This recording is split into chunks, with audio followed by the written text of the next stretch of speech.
মনোমিতা। কলমে কবি শুভঙ্কর পাঁজা, কণ্ঠে আমি পারমিতা। মনোমিতা। আমি এখনো লিখছি, আমি এখনো শিখছি।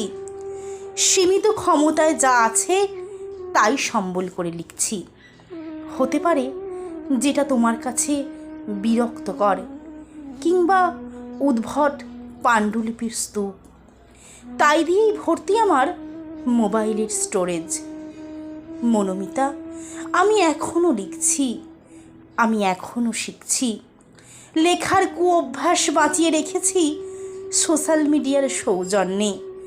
কিছু বন্ধু পাঠকও পেয়েছি, তারা আমার অনুপ্রেরণা। কিছু সৃষ্টি তো তাদেরই ভালোবাসার আবদারে। মনোমিতা, আমি এখনো লিখছি, আমি এখনো শিখছি।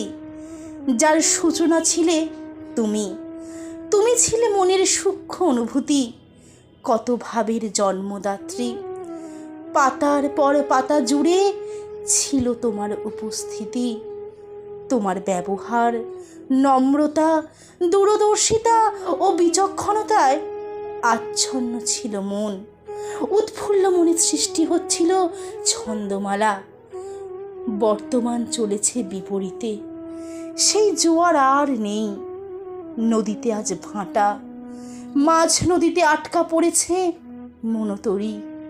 তোমার বিরূপ ব্যবহার, তোমার মৌন প্রতিবাদ আমি হাড়ে হাড়ে টের পাচ্ছি।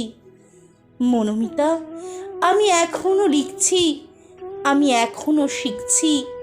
হয়তো ভাবনার গোড়া হয়েছে ভোঁতা, হয়েছে ছন্দ পতন। যেদিন স্পষ্ট করলে ব্যাপারটা ঠিক পছন্দ নয়, এই ব্যাপারটা ভালো লাগে না, আমি দুঃখ পাইনি, খুশি হয়েছি। এ সৃষ্টি তোমার জন্য, এটা অন্তত তুমি বুঝেছিলে।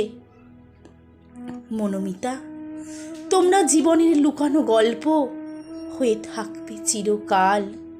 তোমাদের গল্প হয়তো অসমাপ্ত থাকে আজীবন, কিন্তু তুমি মনোমিতা অবিনশ্বর, তুমি সৃষ্টির অনুপ্রেরণা।